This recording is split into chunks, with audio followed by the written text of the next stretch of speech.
Guys, today we're going to be doing a front brake and rotor swap on the 2015 Toyota Sienna. On the edge of the rotors up here, there's some letters that are supposed to be there. I'm not sure where they're at on here, but the letters will be L or R. L meaning left side, R meaning right side. So I know there's a lot of controversy as far as which way these rotors are supposed to go because of the being drilled and slotted, but the manufacturer actually states it. So you come over here, look at these rotors they have, turn these on edge. So there's a set of numbers right there for the part number, and as you can see it says L, so this would be the left side rotor, and so left side would be the driver's side. So that's the way that they're going to cut into the pads. The tools that you may need for this is your jack stand, just for a little added safety. You don't want that to come down on you while you're in the middle of changing these. Socket assortment, mainly 17mm for the two main bolts on the back of the caliper, which is here, and then another one right down there, as you can see. Got a 3/8 ratchet. This is going to be the one that I'm going to use today. Let's see, and also when before you get down there and start taking things off and whatnot, because you're going to have to at some point collapse your calipers so that way you can fit the new pads, because the new pads are going to be thicker than the old pads.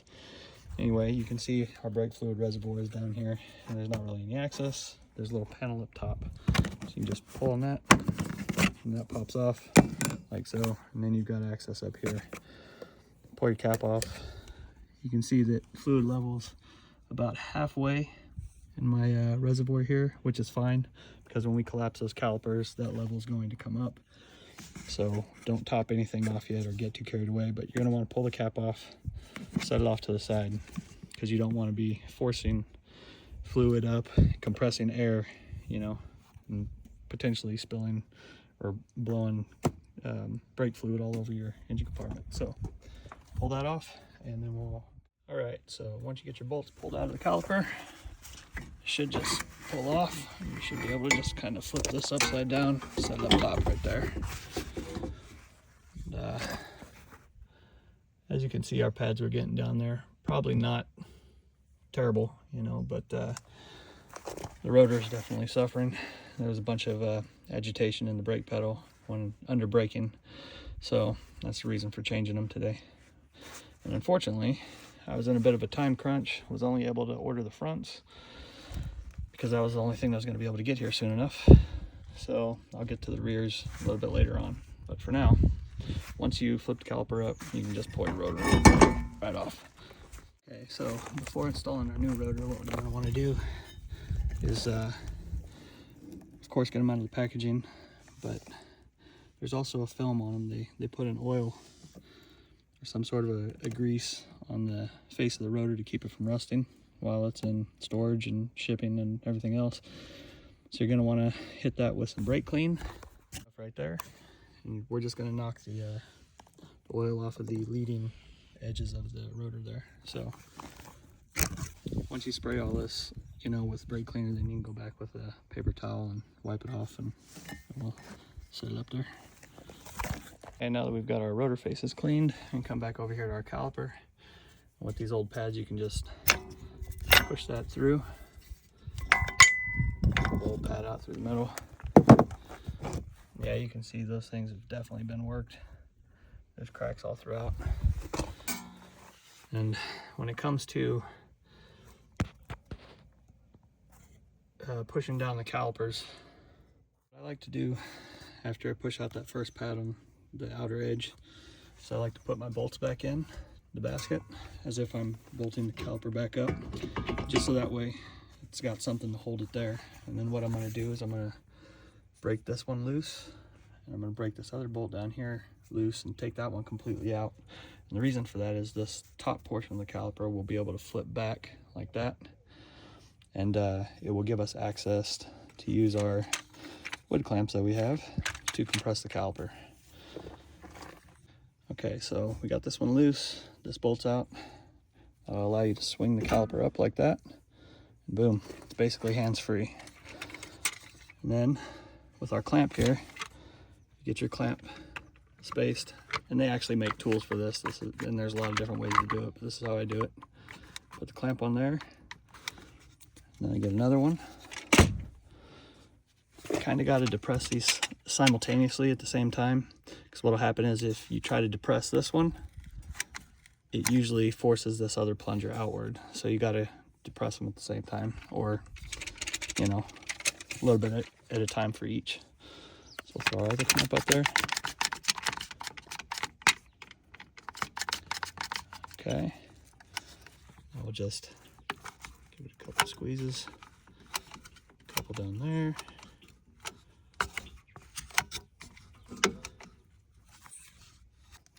All right, now that our caliper has been depressed, we can take our clamps off. And that's what you should be left with right there. Some gunk in there. Anyway, well, we might take a little soft bristle brush and just kind of brush the faces of these. Okay, so I've got a little brass bristle, I don't know, brush right here. Just gonna kind of hit that with. The reason for the soft bristles is because you don't want to tear up any of your rubber grommets that are on the calipers there. All right, so for this right here, we'll just do the same thing we did with that outer one. Push that pad out. See, that one's pretty worn as well. Normally, these pads, they have little metal brackets that kind of stick off the side. They're called wear indicators. Apparently on these pads, they never had them, and neither do the pads that we are going to be putting on. So, next thing we're going to do is remove these clips here. Go ahead and pop these out. Oh wow, I didn't know that these were individual clips. That's interesting. So do that, and we've got a couple at the top side. Pull those out. One. That one. Okay, and then here's our new clips. I'm going to break this open. We'll install those, but before we do, might as well hit this with a brush real fast.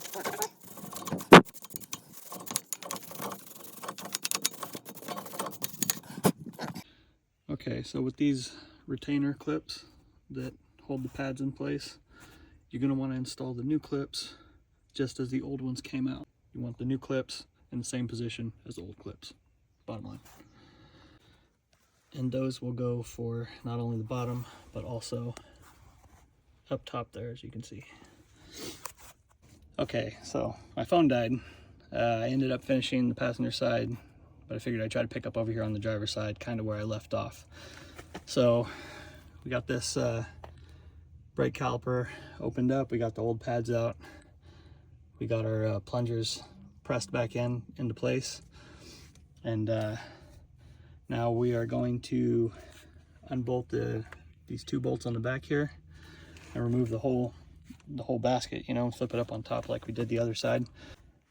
So upon removing the wheel, what I noticed is I've got a leaking CV axle boot right here.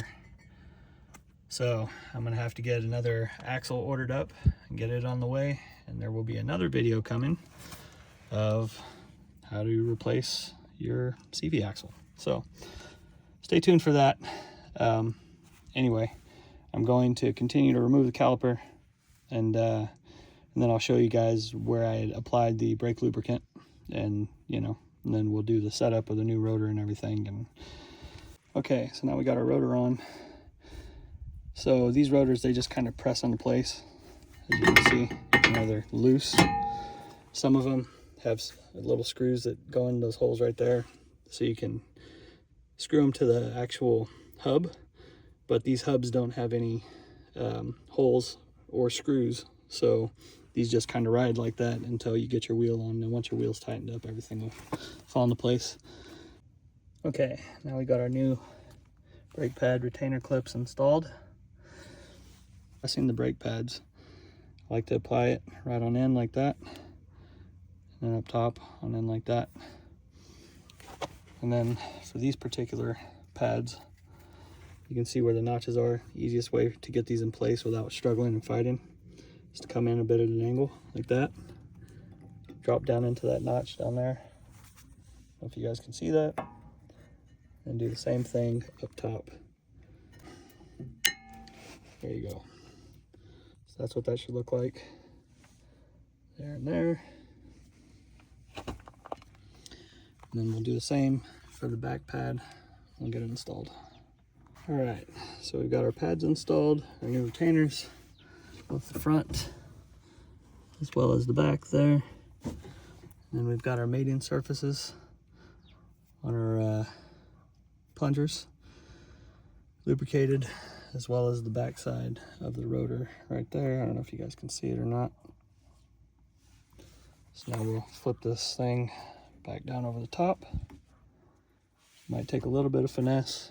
You might have to mess with your slide pin here. Sometimes it wants to slide out, so you push that in. And then that gives you clearance there. You can drop the top part of the caliper over the basket. Okay, so once you got your bolts back in place here and here, and tightened up, and be ready to throw the wheel on.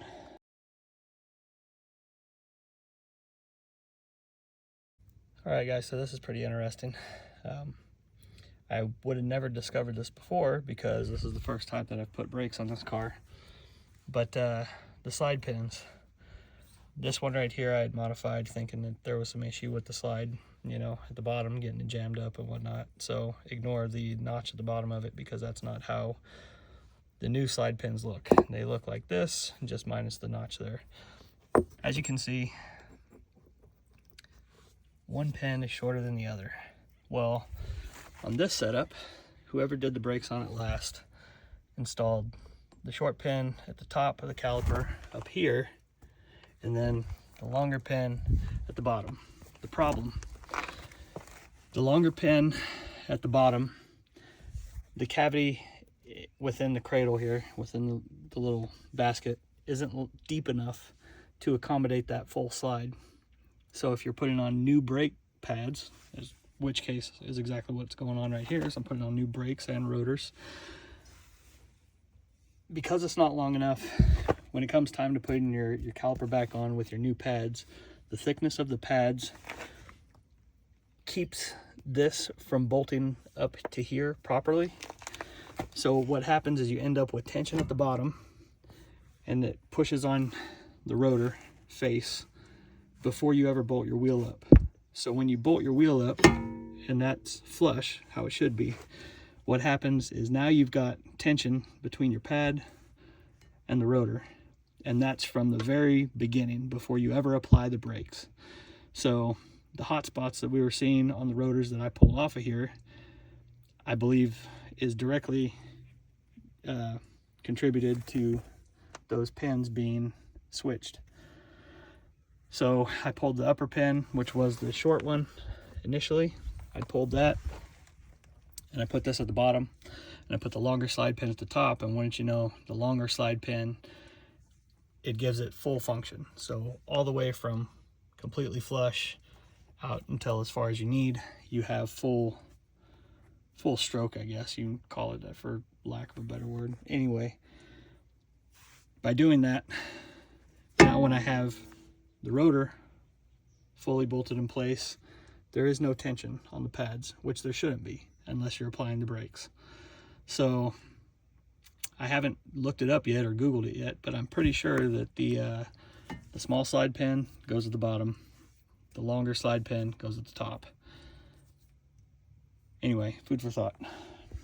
All right, so once you get your rotors and pads and everything installed, get your wheels back on, don't forget to come back over here under the hood and reinstall your cap. So put that on, pushes down, and then we got this little cover here. I probably should clean that, but I'll get to it a little later. And boom, and that's all she wrote. Other videos to come will probably be cleaning battery terminal posts, which these are pretty nasty. The luxuries of buying pre-owned. Thanks for watching, guys.